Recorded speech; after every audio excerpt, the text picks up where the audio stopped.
धूल और मलबे के बीच गिरते ही हमारे हीरो ने अपनी किस्मत को कोसा, क्योंकि ये दूसरी बार था जब वो किसी अनजान और अजीब जगह पर टेलीपोर्ट हो गया था। पैट्रिक ने उसे वार्निंग दी कि उसके शरीर का मैना बहुत ज़्यादा डिस्टर्ब और अनस्टेबल है, इसलिए फिलहाल मैजिक का इस्तेमाल करना खतरनाक हो सकता है। खतरे को जानते हुए भी हीरो ने एक आखिरी चांस लेने का फैसला किया और अपना पूरा फोकस हस्तिन विलेज के कोऑर्डिनेट्स पर लगाया। रेनी तक पहुंचने की जिद में उसने अपनी डार्क पावर्स को फिर से एक्टिवेट किया और एक जोरदार धमाके के साथ दोबारा टेलीपोर्ट होने लगा। डेमन किंग मेलजे अपने थ्रोन पर बैठकर फुल एटीट्यूड में इस इंसान को ऑनरेबल डेथ का ऑफर दे रही है, जैसे कोई डिस्काउंट सेल चल रही हो। पर हमारे कैप्टन साहब को ये सब एक जोक लगा। वो इस लोली डेमन को अपनी 32nd रैंक वाली येलो टाइगर टीम का बायोडेटा सुनाने लगे। वो मेलजे को गद्दी से खींचने की धमकी दे रहा है ताकि पूरे कॉन्टिनेंट पर उसका नाम चमक जाए, पर बेचारे को शायद पता नहीं कि वो किससे उलझ रहा है। मेलजे को ये सब बहुत फूलिश लगा और अब वो अपने खानदान एस्मोडियस की 17th वारिस होने का रुतबा झाड़कर माहौल सीरियस करने की कोशिश कर रही है। डीमन किंग मेलजे दे लिम्फ एग्रिया ने अपनी डरावनी पहचान रिवील की और डिक्लेयर किया कि उसके हाथों मरना इन मामूली इंसानों के लिए एक बड़ा ऑनर होगा। कैप्टन ने बिना डरे इस चैलेंज को एक्सेप्ट किया और डीमन किंग को उसकी बातों का कड़ा जवाब देने के लिए अपनी पूरी पावर के साथ आगे बढ़ा। बैटल की इंटेंसिटी बढ़ते ही कैप्टन ने रियलाइज किया कि ये रेगुलर बोल्ट्स इस मॉन्स्टर पर कोई असर नहीं करेंगे।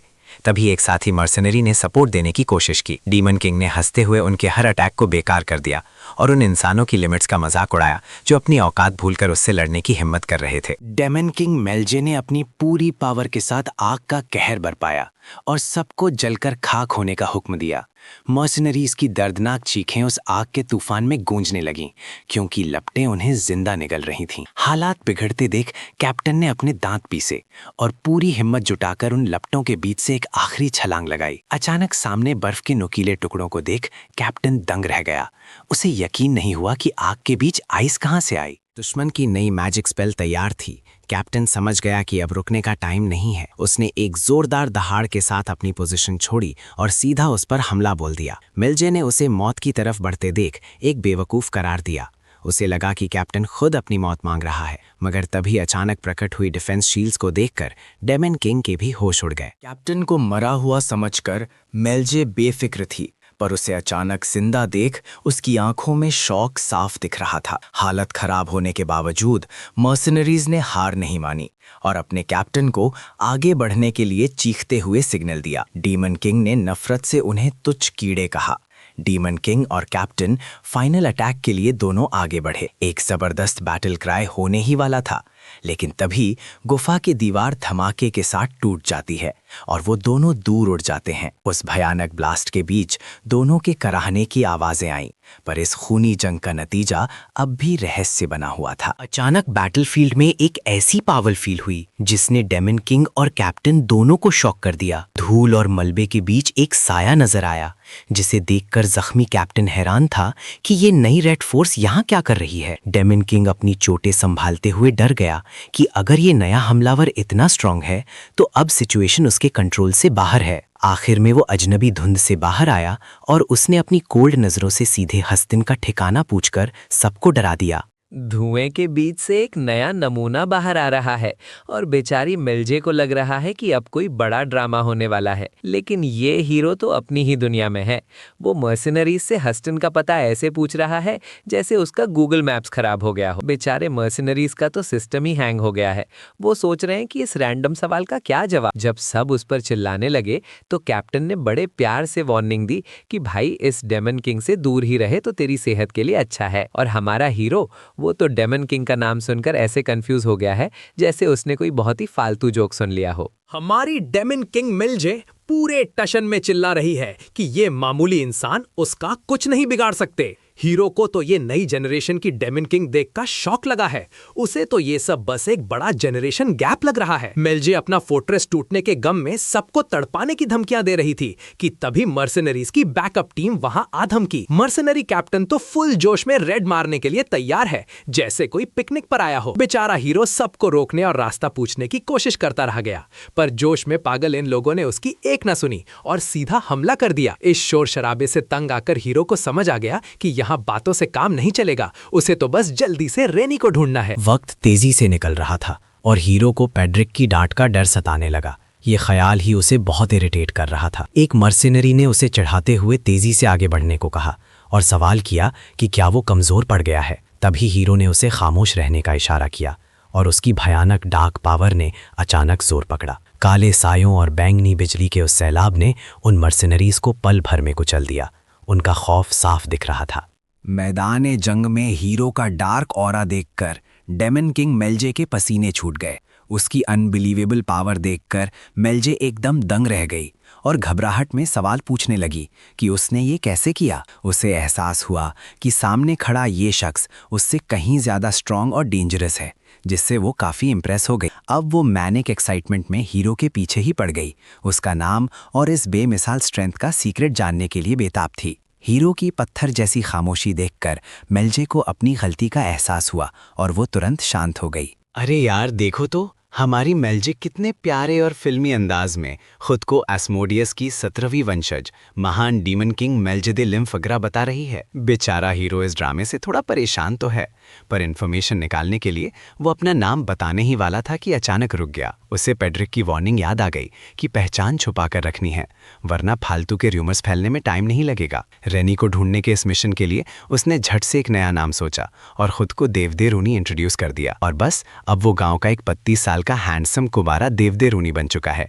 क्या गजब की स्माइल दी है उसने। शायद हमारे हीरो को लगा कि उसने दुनिया का सबसे कूल नाम रखा है और ये डीमन किंग तो इतनी भोली है कि उसे सर देवड़े बुलाकर इज्जत देने में लगी है। वो उसे थैंक यू बोल रही है क्योंकि बिना उसकी अग्रेसिव हेल्प के वो ह्यूमन से बुरी तरह हार जाती। और हीरो ऐसे एटीट्यूड में है जैसे उसने ये सब अनजाने में किया हो। हीरो को लगा कि इसे जिंदा रखकर उसने मास्टर प्लान बनाया है और अब वो बड़े टशन में हास्टन जाने का रास्ता पूछता है ताकि अपनी रहने से मिल सके। तभी कहानी में सस्पेंस वाला ट्विस्ट आता है। मैडम बड़े प्यार से पूछती हैं कि ये हास्टन आखिर कौन सी चीज़ है और हीरो का सारा स्वैग एक पल में हवा हो जाता है। अब बेचारे हीरो को समझ आ रहा है कि उसने एक ऐसी बंदी को बचाया है जिसे रास्ता तो छोड़ो, उस जगह का नाम तक नहीं पता। पूरी मेहनत बेकार हो गई। देवदे घबरा कर सोचने लगा कि क्या वो अपने घर हास्टन से इतनी दूर आ गया है कि अब उसे कोई रास्ता नहीं मिलने वाला। उसने मेलजे से सबसे नजदीकी इंसानी विलेज के बारे में पूछा तो मेलजे ने बड़े आराम से रियाजे शहर का नाम बता दिया। रियाजे का नाम सुनते ही देवदे के तो होश उड़ गए क्योंकि वो तो एम्पायर की कैपिटल है जो हास्टन से 2 महीने की दूरी पर है। इतनी दूरी के बारे में सोचकर देवदे टेंशन में जमीन पर ही ढेर हो गया, जिसे देखकर मेलजे काफी कंफ्यूज हो गई। तभी मेलजे को एक धांसू आइडिया आया और उसने देवदे को इंसानों के बनाए टेलीपोर्टेशन हब के बारे में बताया। उसने समझाया कि ये मैजिक और एल्केमी से बनी एक कमाल की मशीन है जो पलक झपकते ही कहीं भी पहुंचा सकती है। हीरो ने गहरी घबराहट में उस अनजान लोकेशन के बारे में सवाल किया। मेलजे ने रहस्यमयी अंदाज में उसे बताया कि उसका अगला डेस्टिनेशन रियाजे का टेलीपोर्टेशन हब है। मंजर बदलते ही रियाजे का शांत और सस्पेंस से भरा नज़ारा सामने आया, जहां अब एक नया सफर शुरू होने वाला था। रियाजे के सेंटर में पहुंचते ही मेलजे कंफर्म करती है कि इन्फॉर्मेशन गैदर करने के लिए इससे बेहतर कोई और जगह नहीं हो सकती। हीरो का पूरा ध्यान उस सिल्वर बालों वाली लड़की रेनी पर है और मेलजे उसे ढूंढने के इस मिशन में अपना पूरा सपोर्ट देने का प्रॉमिस करती है। हीरो को उसके पुराने कैसल की चिंता है, लेकिन मेलजे बड़ी बेरुखी से उस पास्ट को पीछे छोड़कर एक नई शुरुआत की ओर कदम बढ़ाती है। महान डेमन क्वीन ने बड़े गर्व से घोषणा की कि उसका जन्म इस दुनिया पर राज करने के लिए हुआ है। उसके लिए कोई पत्थर का महल मायने नहीं रखता, बल्कि उसकी मौजूदगी ही राक्षसों की असली सरहद है। हीरो ने हैरानी से पूछा कि क्या उसके पास सच में सभी राक्षसों को एक साथ बुलाने की जादुई अथॉरिटी है। हालांकि उसने ये पावर कभी ट्राई नहीं की, पर उसे यकीन है कि वो अपने पिता की तरह इसे बखूबी कर पाएगी। वो टूटे हुए महल और इंसानों के शहर के ठीक सामने होने की समस्या को लेकर काफी परेशान दिखी। हीरो ने अपनी पुरानी गलतियों के लिए धीरे से माफी मांगी, जिससे माहौल में एक अजीब सा सस्पेंस फैल गया। मेलजे ने सारी डिप्रेसिंग बातें छोड़कर डिसाइड किया कि अब टाइम है थोड़ी इन्फॉर्मेशन और एक्शन का। हीरो को पक्का यकीन था कि ये प्लान कुछ ज्यादा ही ट्रबल लेकर आने वाला है।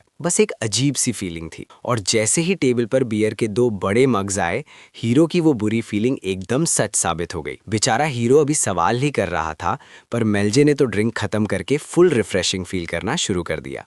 मेलजे एकदम प्रो की तरह डेवडे को ज्ञान दे रही है कि उसे इंसानी गांवों का कोई आइडिया नहीं है और ये बार ही असली इन्फॉर्मेशन का अड्डा है। वो बड़े जोश में इशारा करती है कि चारों तरफ हो रही बातें कच्चे हीरो जैसी हैं, बस उसे सही बातें चुनना सीखना होगा। तभी डेवडे की नज़र दीवार पर टंगे कुछ नोटिस पर पड़ती है और वो थोड़ा हैरान होकर मेलजे से उनके बारे में पूछता है। मेलजे बड़े टशन में दावा करती है कि ये वही इन्फॉर्मेशन कलेक्शन है जिसके बारे में उसने पहले बताया था। हालांकि डेवडे को ऐसा कुछ याद नहीं। कागज़ को करीब से देखते ही उसे समझ आता है कि ये डंजन रेड फोर्स की लिस्ट है, ताकि एक ही जगह पर बहुत सारी टीमें घुसकर गड़बड़ ना कर दें। हीरो ऑब्जर्व करता है कि इंसानी ग्रुप्स कभी साथ में हमला नहीं करते, जिससे सिचुएशन काफ़ी सस्पेंसिव बनी हुई है। मेलजे एक्सप्लेन करती है कि रिवॉर्ड्स का लालच इंसानों को अंधा कर देता है और यही उनकी सबसे बड़ी कमजोरी है। जैसे ही देवदे हम शब्द का जिक्र करता है, मेलजे का शक गहरा जाता है कि क्या वो भी एक डंजन डीमन है। वो सवाल करती है कि एक मामूली डीमन बाहर फ्रीली कैसे घूम रहा है,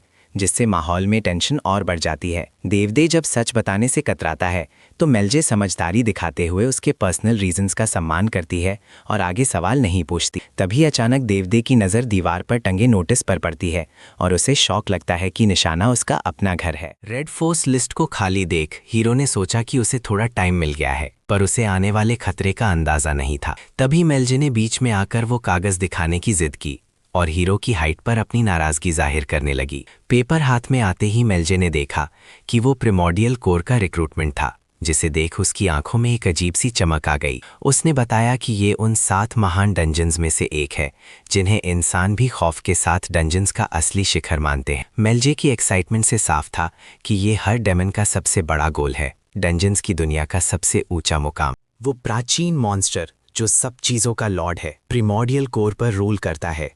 गॉड का वो गार्डियन जिसके खौफ से पूरी दुनिया कांपती है, वो सबसे टॉप पर खड़ा है। मेलजे बड़े ही उत्साह के साथ मिस्टर डिवावरर का नाम चिल्लाती है, जैसे किसी भगवान को पुकार रही हो। लेकिन असली डिवावरर खुद को एक रूलर नहीं, बल्कि बुरे टेनेंट से परेशान एक लाचार होम ओनर समझता है। मेलजे बताती है कि उसे प्रिमोर्डियल कोर डंजन सबसे ज्यादा पसंद है और वो और ज्यादा स्ट्रांग बनना चाहती है। का मासूम सपना है कि वो एक दिन डिवावरर से मिल सके, बिना ये जाने कि उसका आइडल उसके ठीक सामने बैठा है। वो उसकी बेमिसाल ताकत की तारीफ करते हुए बस एक बार उसके जैसा बनने की ख्वाहिश रखती है। शौर्य की गाथा सुनाते हुए वो लड़की अपने पिता की हार का जिक्र कर रही है, जिसे वर्ण नाम के किसी मामूली इंसान ने धूल चटाई थी।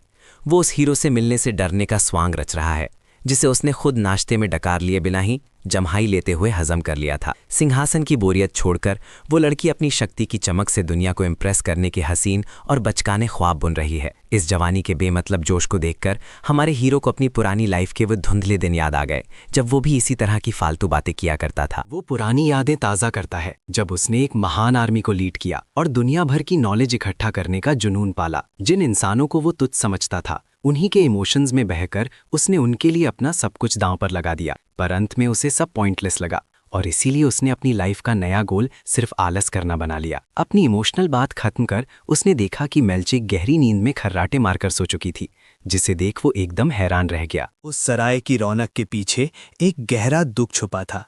जब एक मुसाफिर ने नई रिक्वेस्ट के बारे में पूछा तो लापरवाह बारटेंडर ने माना कि वो मौत का वो पैगाम कल से दबाए बैठा था। सरकारी फाइन के डर से बारटेंडर ने हड़बड़ी में वो नोटिस दीवार पर ठोक दिया, जबकि वो खामोश हीरो बस अपनी थकान मिटाने के लिए कमरे का रास्ता पूछ रहा था।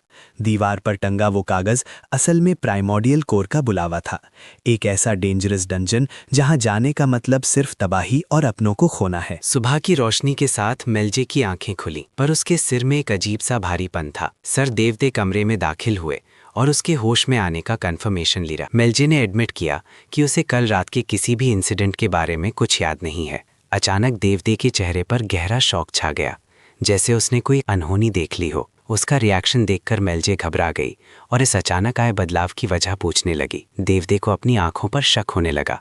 वो समझ नहीं पा रहा था कि ये कोई इल्यूजन है या हकीकत। उसने नोटिस किया कि मेलजे का पूरा शरीर अब काफी छोटा।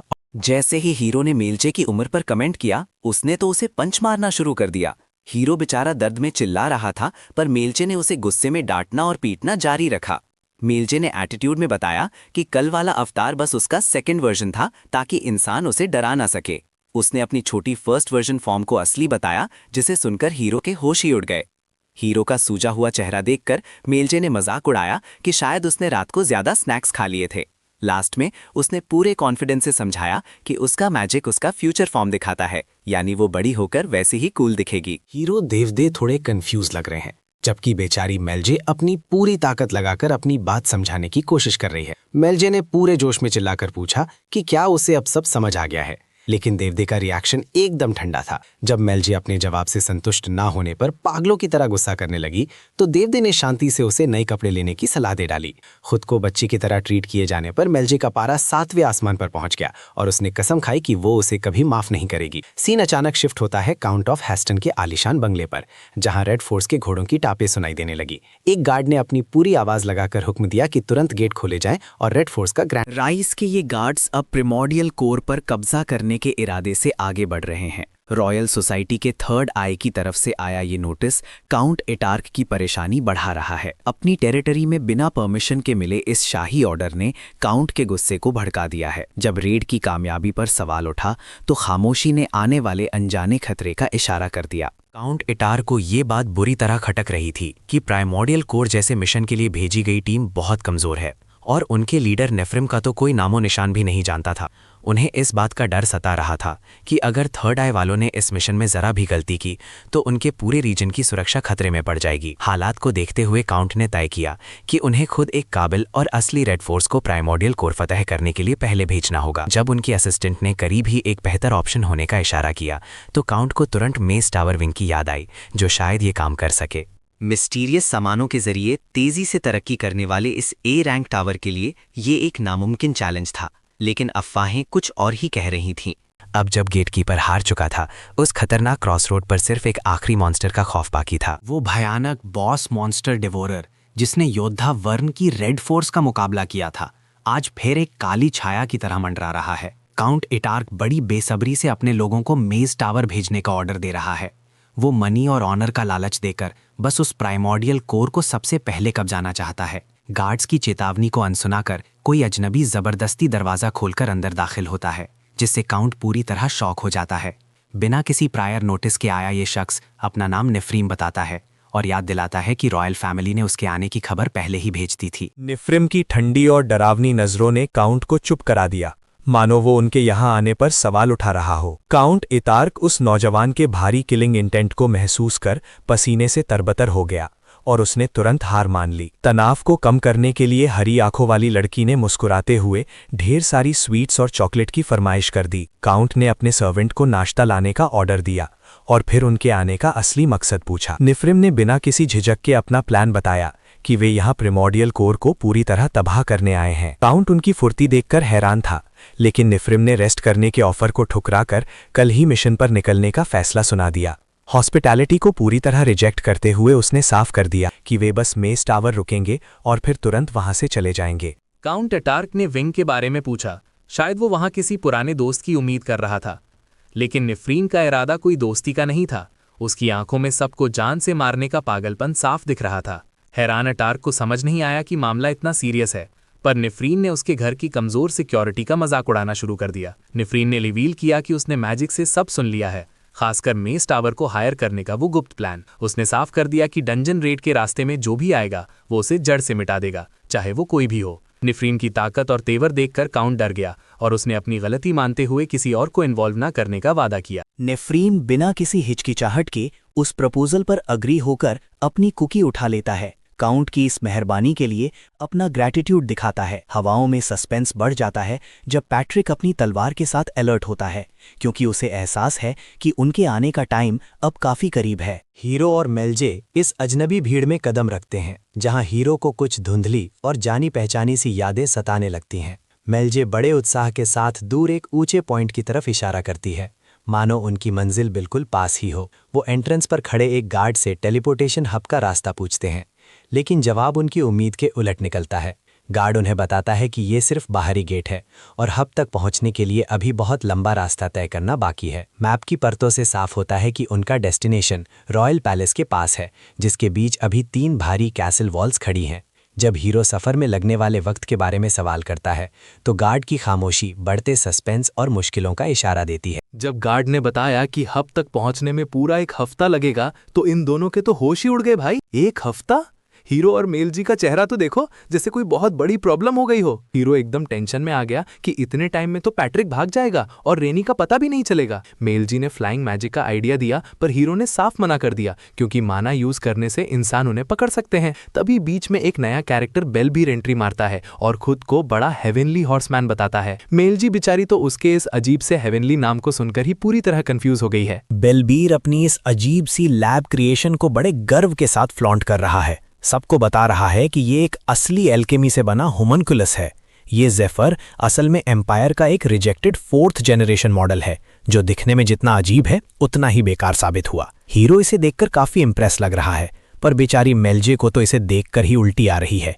बेलबीर तारीफों के पुल बांध रहा है कि ये उड़ सकता है और बहुत पावरफुल है, भले ही ये चर्च और स्टेट को खत्म करने के अपने मेन काम में फुस्स हो गया। मेलजे को लगा शायद इंसानों का ये सिर दर्द अब खत्म हो गया, पर बेलबीर ने साफ कर दिया कि एम्पायर इतनी आसानी से पीछा नहीं छोड़ने वाला। अब अफवाह ये है कि कहीं पर इन अजीबोगरीब क्रिएचर्स को बहुत बड़े लेवल पर मास प्रोड्यूस करने का मास्टर प्लान चल रहा है। हीरो बेचारा सोच में पड़ गया कि क्या ये अभी भी पुराने स्टाइल के बड़े बड़े कांच के सिलेंडर्स में ही उगाए जाते हैं या कुछ नया जुगाड़ है। बेलबीर की हैरानी साफ दिख रही है जब उसे पता चलता है कि ये कल्टीवेशन मेथड 150 साल पुराना है, जिससे हीरो को वक्त के लंबे फासले का एहसास होता है।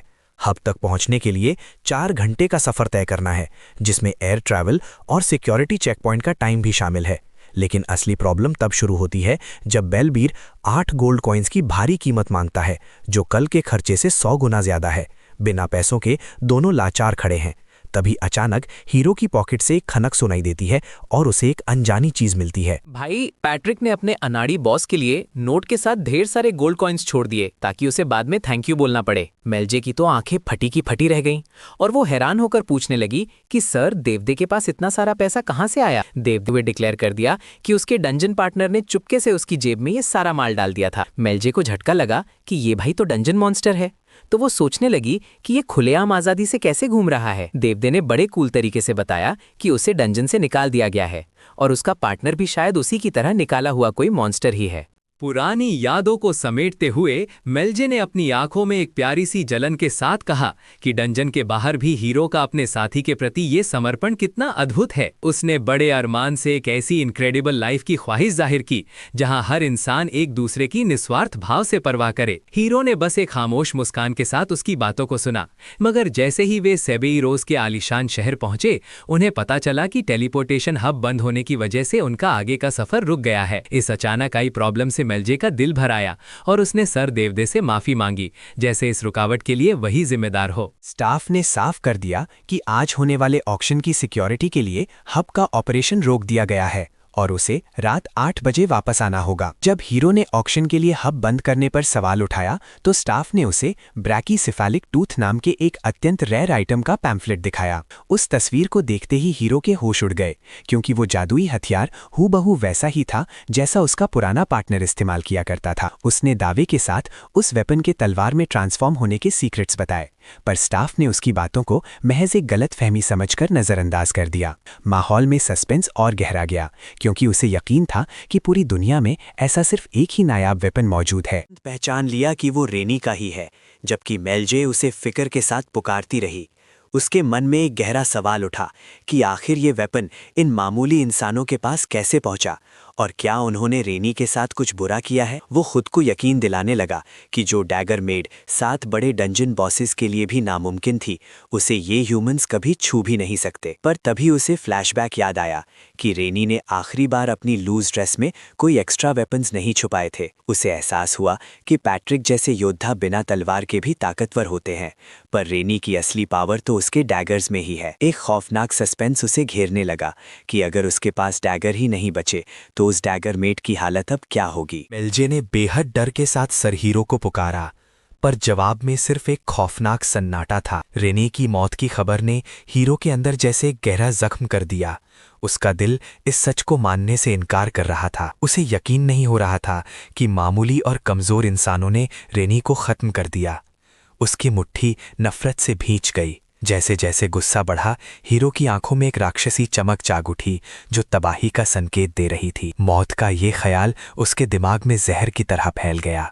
अब इंसानों के लिए कोई माफी नहीं बची थी।